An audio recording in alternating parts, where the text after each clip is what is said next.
Welcome to students of science and seekers of a good life. I think that would include all of us here. But to what extent are those ideas mutually incompatible? To what extent do they go together? We've assembled a pretty stellar cast of people here who've got some interesting thoughts on that subject to stimulate us this morning, and I'll briefly introduce them before starting off with asking for some of their ideas. So we've got Karen Jones, who's a senior lecturer in philosophy at the University of Melbourne, and she's particularly interested in the philosophy of emotions and rationality. Presumably irrationality as well. Oh yes. Naturally. Probably hope for the rationality. Mike Arnold, senior lecturer in history and philosophy of science at the University of Melbourne, and his research includes the intersection of digital technologies and our society and culture. And then leaping across here we have Leanne Hoddle, the manager urban design and for Docklands, that manifestation of urban design of some sorts, at Melbourne City Council.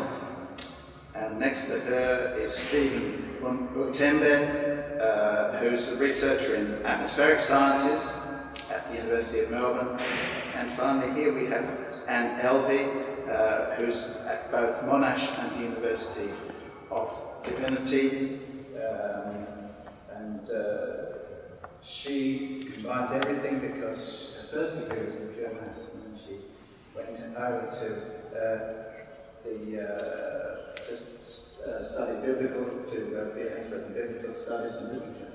And real host this morning is Stephen Ames, who's a canon of this cathedral and lecturer in history and philosophy of science, also at Melbourne University, and his research interests are the link between physics, information and metaphysics, and the philosophy of the human person.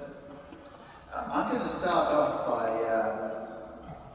Could I just say, Professor Peter Rayner apologises for not being here today, and Stephen has kindly offered to take his place.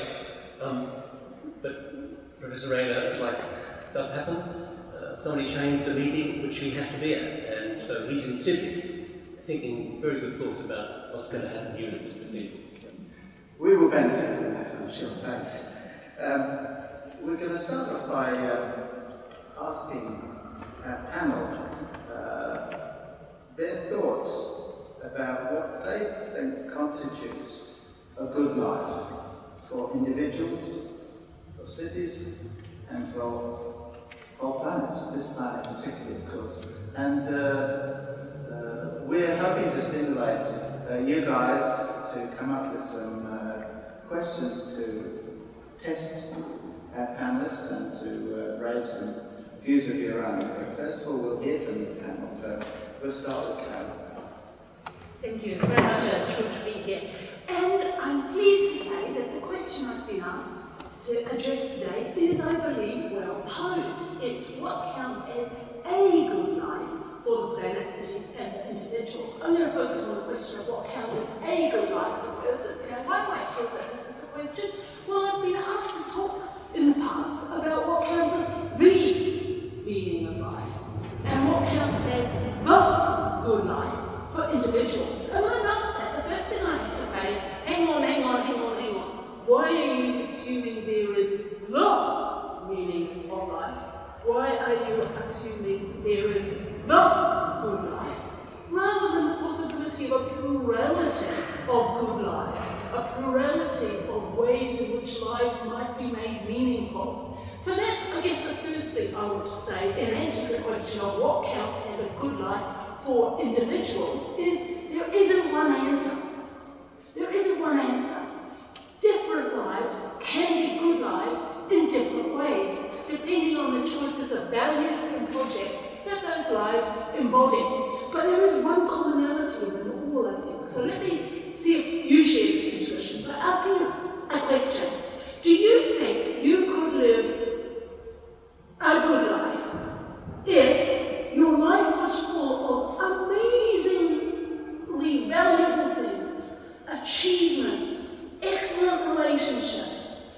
a sporting star. You were making a major contribution to human learning. You were embedded in a rich community context. Sound like a good life? Yeah? Sound like a good life? I don't think that sounds like a good life, but hang on. I haven't told you the tricky little catch. The tricky little catch is this. None of these things were of your choosing.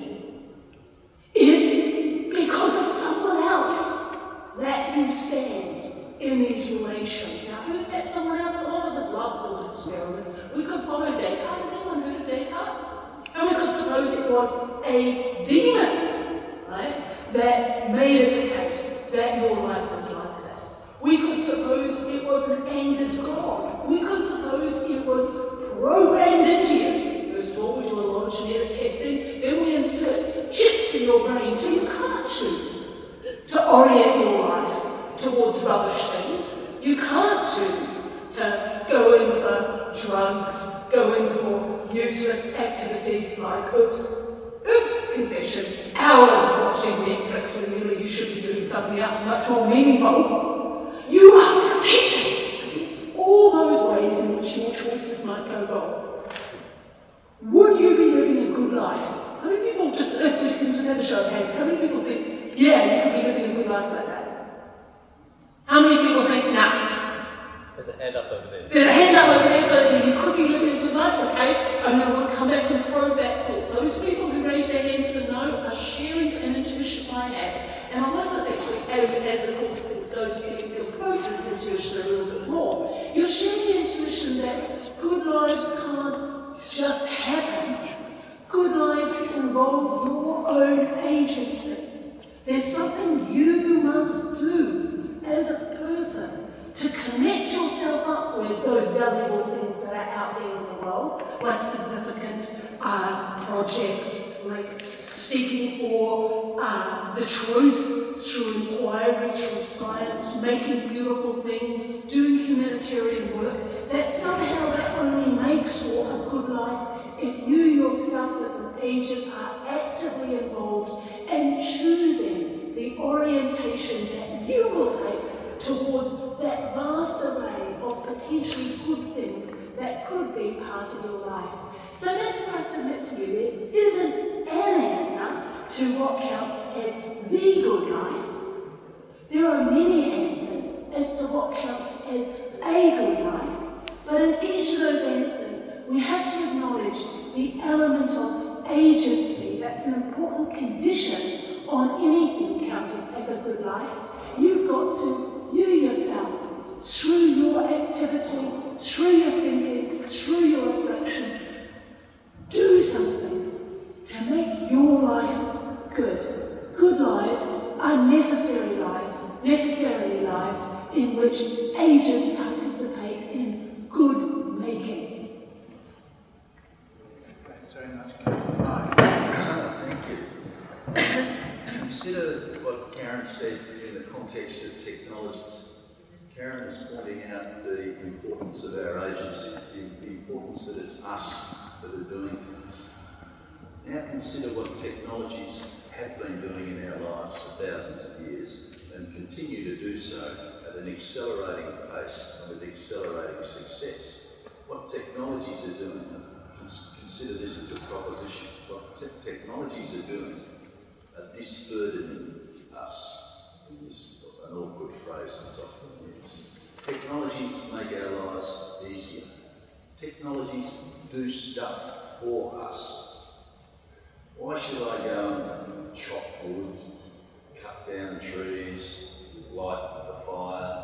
Why should I tend to that fire minute by minute, hour after hour, when I can push a button and have air conditioning, have instant heating?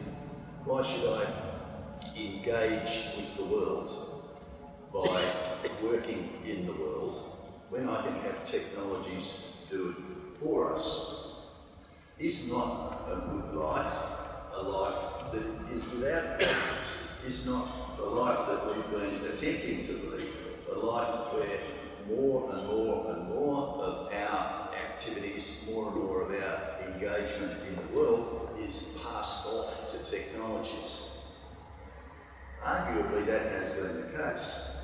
Critics of technology, again taking up Karen's, critics of technology are saying that what is happening here is that as we are becoming more and more disburdened by technologies that are more and more capable, we are engaging less and less with the world, engaging less and less with others, as technologies are accepting the agency that we give to them. So perhaps we'll come back to this a bit later on, and I hope you'll have some questions about which technologies are disengaging and which technologies are not, which technologies assist us to have the kind of agency that might lead to a good life, and which technologies are not. Thank you. How do you think cities can help us build a good life? So to explain, so my role is at the City of Melbourne, where I manage a team who are urban planners and urban designers. So we look at the future of the city. So this is the City of Melbourne, so the inner city, and we look at what sort of changes should happen in the city to make it more livable, easier to get around, what sort of transport, what sort of parks, what sort of services, what buildings should be improved, things like that. So it's really broad look at how the city is shaped and how it's used, whether you're working here, living here, visiting here, coming to an event like this in the city. So it's quite a broad remit. So what is a good life in the city is something we really think about every day in all the decisions that we make. So to me, what is a good life, and I guess maybe I'll take to the lens of the individual in the city is that you can flourish in the city. So and I agree with Karen completely. That's a very individual. There's a difference, and that what that means to each person is personal to them. So I thought I'd talk about it just in a bit of a context of a debate that's going on in the city at the moment, which is about housing and apartment design and affordability. So this is a really big topic, a big challenge in the city that we're trying to address at the moment. And there's an ethical layer to it, because it's like who should be able to live in the central city. It's very unaffordable, it's very much open to the wealthy at the moment. So there's this idea if you live in the middle of the city, you have a great life, you access cafes, you access the universities, you access jobs and so on, but it's very much open to the people who can afford to live in the city. At the same time, a lot of people who don't have a lot of money, for example, have to live at the edge of the city, and there's a debate going that maybe you can't have as good a life at the edge of the city because you have to commute for an hour in on trains, you might not have access to the jobs you want and so on. So this housing debate in the city is a really interesting, I think, lens to think about what is a good life. And the other side of it is about the design of the housing we're getting. So there's a big debate at the moment about whether you can live a good life in an apartment. Look, historically we're a city where most people live in detached houses. I don't know what sort of housing lot you live in, how many of you live in apartments, but more and more we're living in apartments, and so it's a really interesting debate about what should an apartment offer you, what sort of lifestyle should it offer you. Will you know your neighbours if you live in an apartment? Will you be part of a community if you live in an apartment? Will you have enough space? Will you be able to access parks and all those sort of things? So it's, I always come back to this idea of, we need to cater for a diversity of lives in the city, and that means catering for a diversity of housing in the city. So we need housing that enables people to flourish, to have a good life, and for some people, they can flourish in a very small apartment that's 8 square metres, because their idea of flourishing in the city might be just literally turning up to go to sleep, and the rest of the time they're going out there in cafes or wherever they are at work. Whereas for other people to flourish in the city, they need space because they've got a big family, or they have a hobby which is playing the piano and so on. So there's a real debate going on in the central city about how you make sure that everyone can have access to a good life in the city. And really, where my work is sort of playing out is at that decision point about policy, how we frame decisions around what gets built, who can live in those buildings, and really the driver of our work is making sure that a good life is available to as many people as possible in the city. Thanks very much, Leanne and Stephen. So just to give a bit of background in my life again, I was born in Malawi, which is Southern Africa. I think it was Zimbabwe, Zambia, Malawi. but I studied in the UK. I was at Cambridge University I was in the UK for about 15 years, and I came here to do some work as a scientist at University of Melbourne. My background is I look at things like productive research in air quality studies and stuff like that.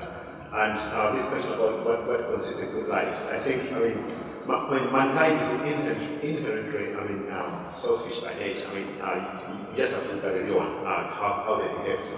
Even before they are taught, you don't need to tell the baby how to be selfish. They are selfish by nature.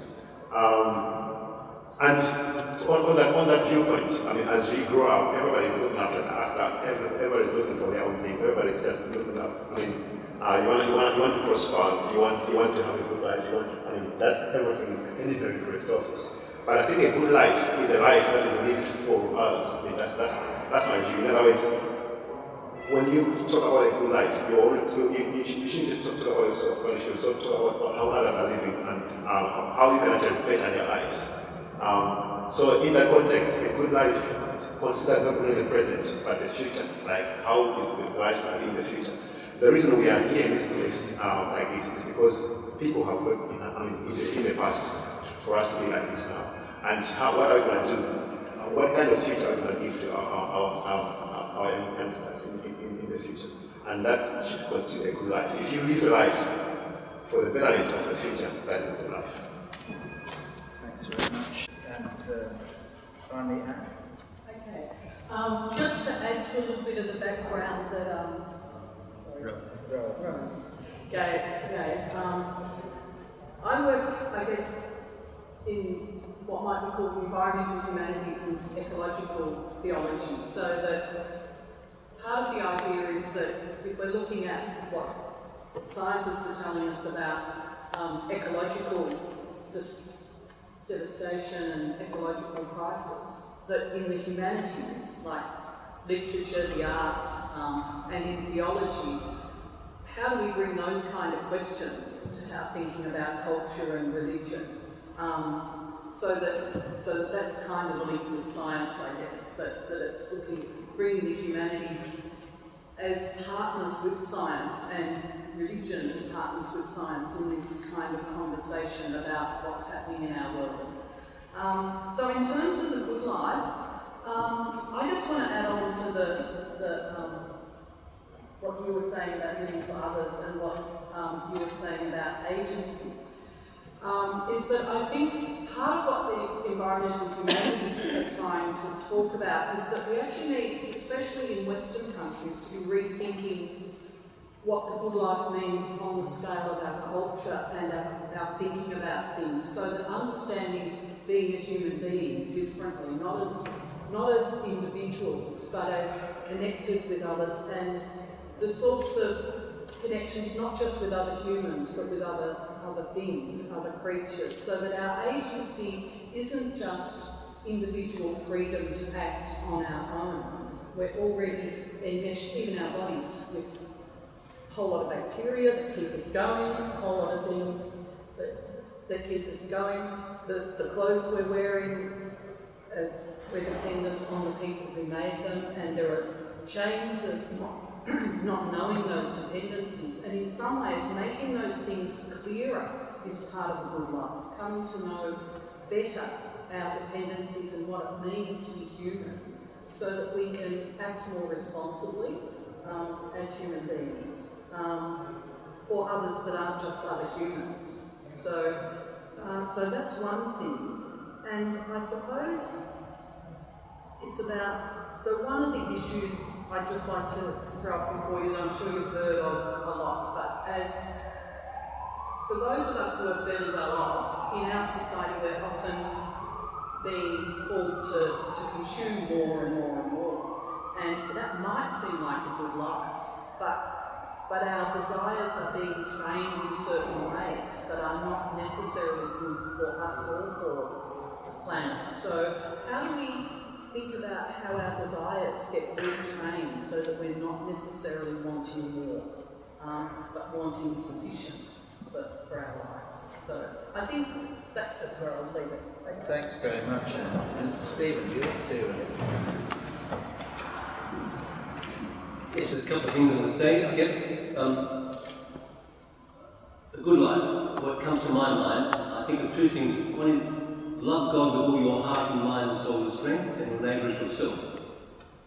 And I really like the first one because it authorises me to have access to all my heart, all my soul, all my mind, and all my strength.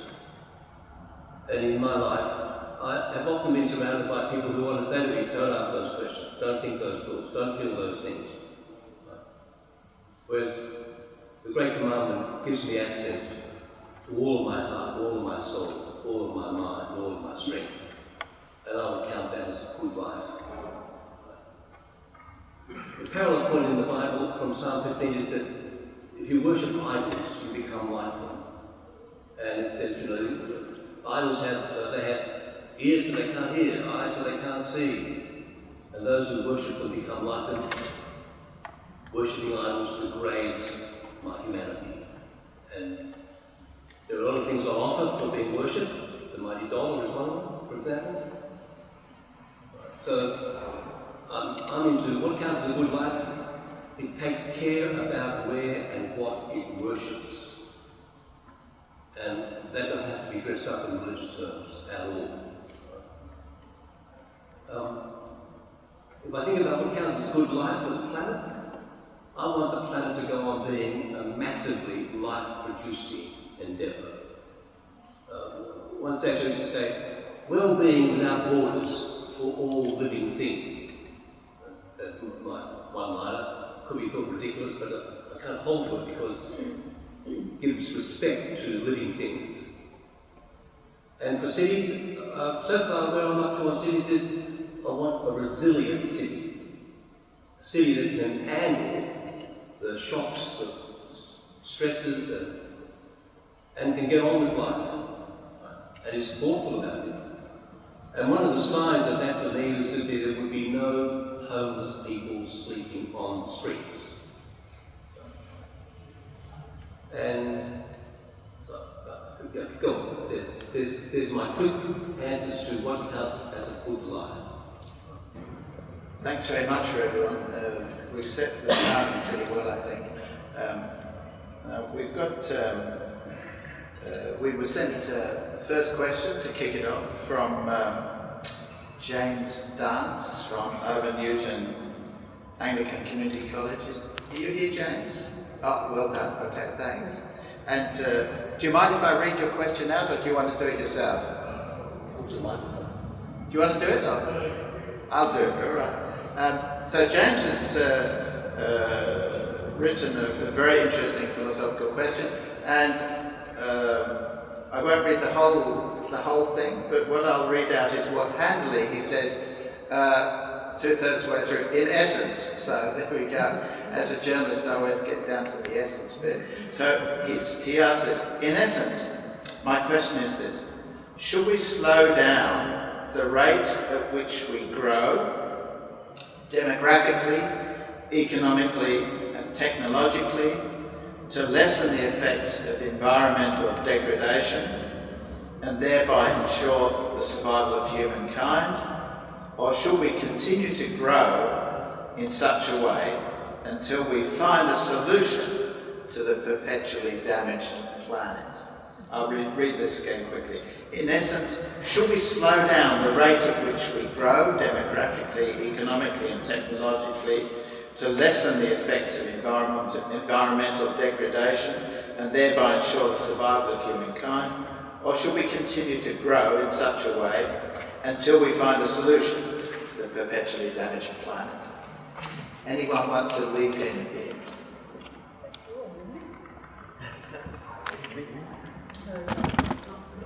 Yeah, because you just what you were saying. Okay, thanks. The short answer, I think, is no. Definitely to just generally slow down. I guess I'm always going to answer these questions through a sort of lens of thinking about the city and the city as its shape.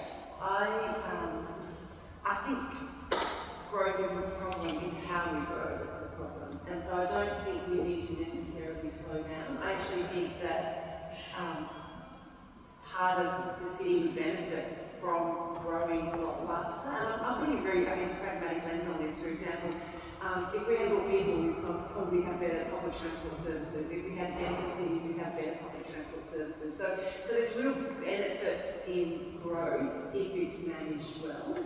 But I think what's happening is in the centre of the city, we're growing extremely fast, and we're not doing it in very, I think, as thoughtfully as we need to be, and we're not doing it in a very caring way. It's very market-driven at the moment. And I think we need to balance how we grow, and I don't think we need to slow down how we slow that growth down. I think the pace isn't the problem; it's the sort of form that's coming in. Yes, I lived in the city of Beijing for a few years recently, which has now reached 16 million, and even though lots of money is being invested in helping people get around and so on, the strain is pretty great there. The air is not so good to breathe. Anyone else want to come into this, to James's question? I guess it raises a whole lot of questions, including questions about the obligation that we have to the natural environment. But I want to focus on just one element of it, which comes about when you think about, so should we just trash things and then leave the problem to a technical fix in the future? Well, in the first instance, that might not work. The technical fix might not be coming.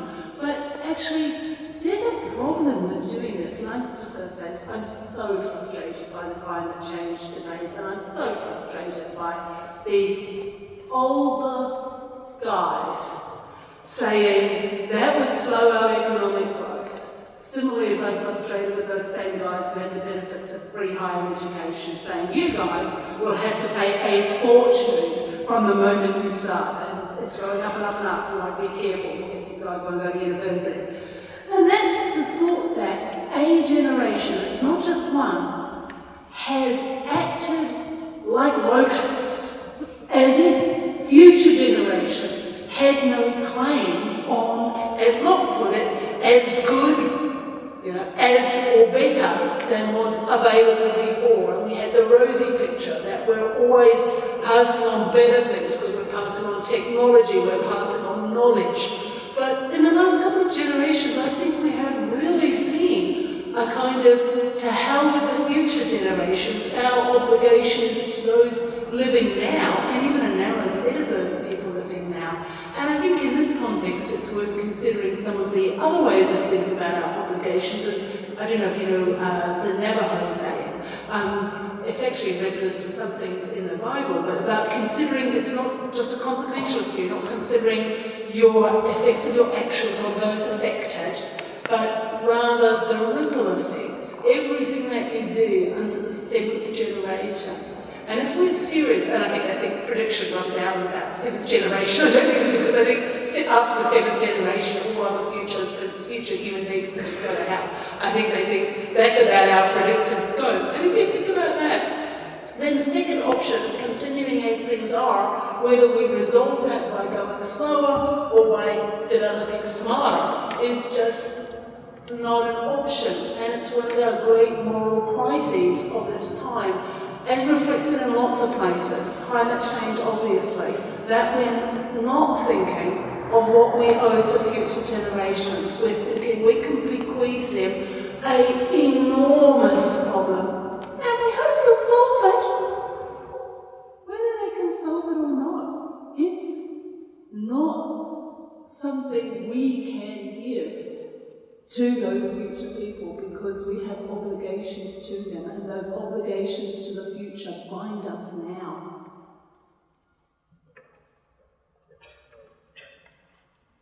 Yeah, so I mean,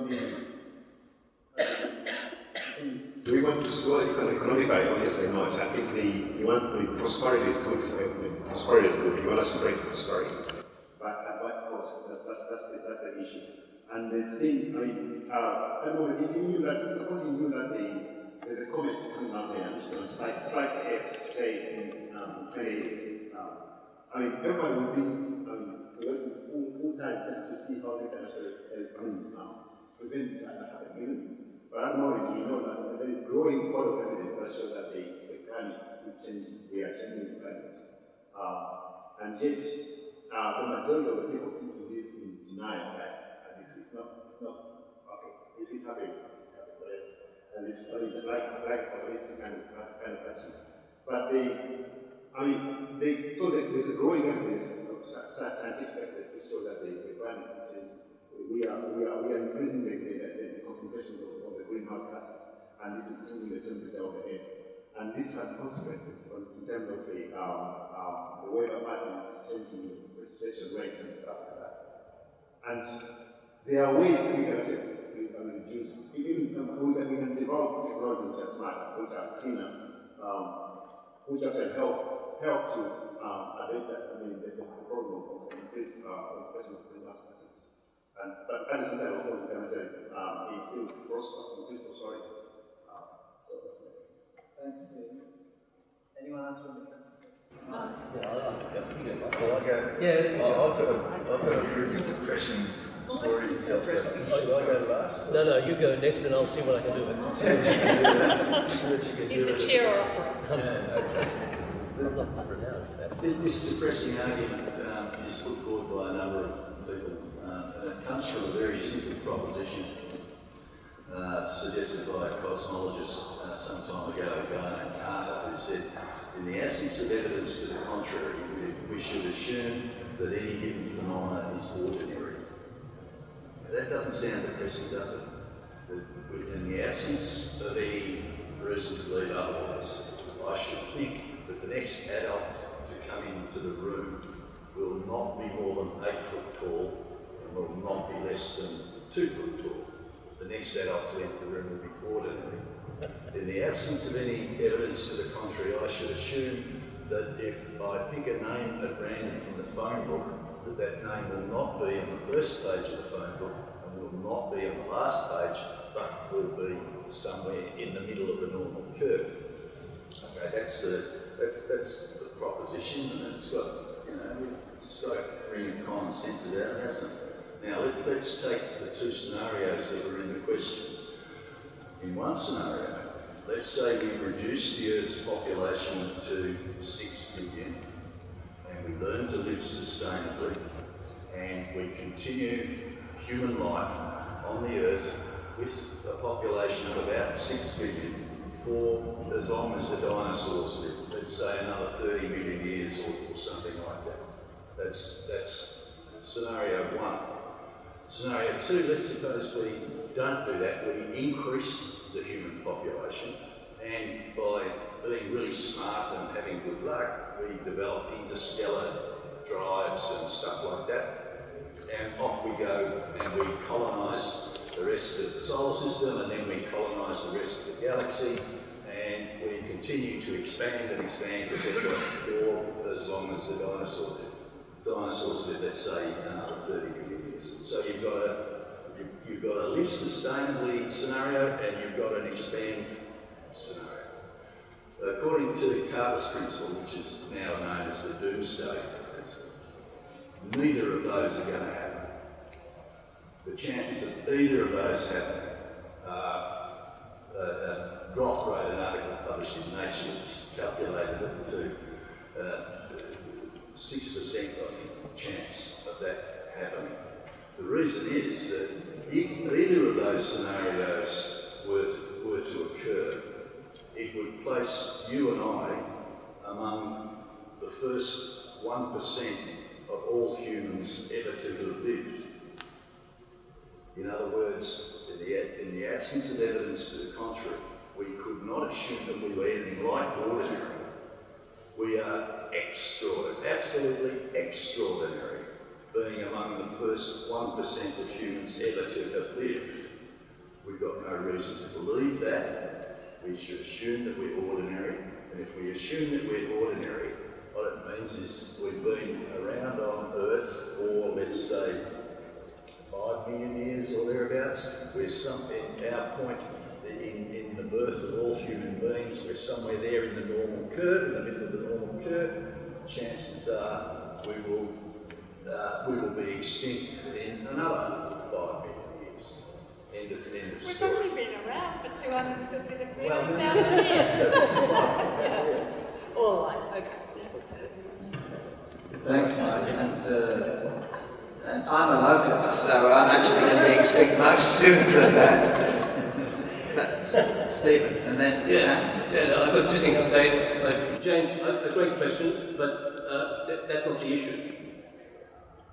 The issue is not do we speed up or slow down. The issue is what's the pathway to a sustainable, light-producing planet that can go on being light-producing?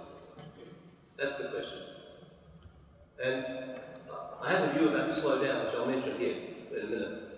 But the other thing is that this is slightly contrary to what Mark was saying, I guess, but there's not a question of do we have the technology, do we have the means to actually find a pathway to a sustainable planet? We could do that. We certainly could do it. We have all the technology we need. What we don't have is the political will.